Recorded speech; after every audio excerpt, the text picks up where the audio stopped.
आईने जन्माला घावला तर अशा मुलाला घालावं, तो दाता असावा, शूर असावा, भक्त असावा.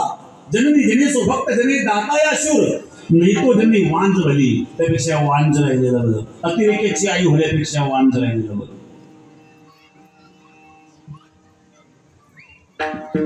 बळीच्या मातेला स्वाभिमान आहे, ऐसा पुत्र पैदा किया की प्रभू पसारे हा. नाहीतर कोंबडीला मैनू के 150, मुर्गी के पूत घने आगे पीछे था, एक चिल्ली लेगा एक बिल्ली लेगा, हो गई बाटा. ती कोंबडीची थाटात चालते, काय परिवार 5-25 किलो उड्या मारतात, मंडोलत चालते. एक मुंगसान नेलं, एक कुत्र्यानं नेलं, एक मांजरेनं नेलं, हो गई बाटा मार. असे होऊन काय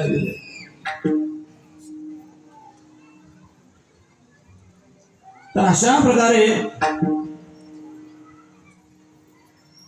बळीची माता स्वाभिमान व्यक्त करते. या ठिकाणी गंगागिरी महाराजांची मातोश्री आहे, त्यांचाही हा स्वाभिमान आहे. समजू गंगागिरी महाराजांसारखे दिव्य पुरुष त्यांनी सगळ्यात हे भगवत प्रेम. असा भक्त जन्माला घालणारी माता कशी भक्त असेल. अभंग माऊली ज्ञानोबारायांचं आहे. भक्ती प्रेमाचं वर्णन माऊली या ठिकाणी करतात की प्रेम कसं असतं. अनेक उदाहरणं माऊली शोधण्याचा प्रयत्न करतात की खरं प्रेम लोक करतात का, परमार्थाने खरं प्रेम करायला फार थोडे असतात. काही सांसारिक अपेक्षेकरिता प्रेम करतात.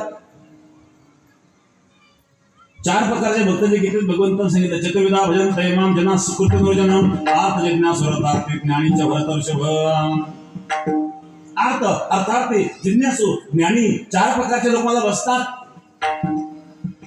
अर्थ संकटातून मुक्त होण्याकरता भजन करतो. जीवनामध्ये जेव्हा संकट येतो ना तेव्हा देव आठवतो महाराज.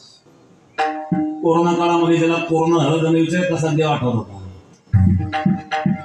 संकटात ज्याला देव आठवतो त्याला आर्त भक्त म्हणतात. आणि संपत्ती प्रतिष्ठा सत्ता प्राप्त होण्याकरता देव आठवतो त्याला अर्थार्थ भक्त म्हणतात. जाणण्याकरता तत्व जाणून घेण्याकरिता या संसाराचं रहस्य जाणण्याकरता ज्ञान प्राप्त करण्याकरता जिज्ञासू वृत्तीने जो भक्ती करतो तो जिज्ञासू आहे.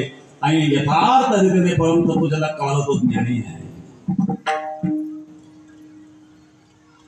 ज्ञानी माझा आत्मा आहे भगवान सांगतात. सर्वच ज्ञानी नसतात. गौनाम जन्मनाम अंते ज्ञानवान्माम प्रपद्यते.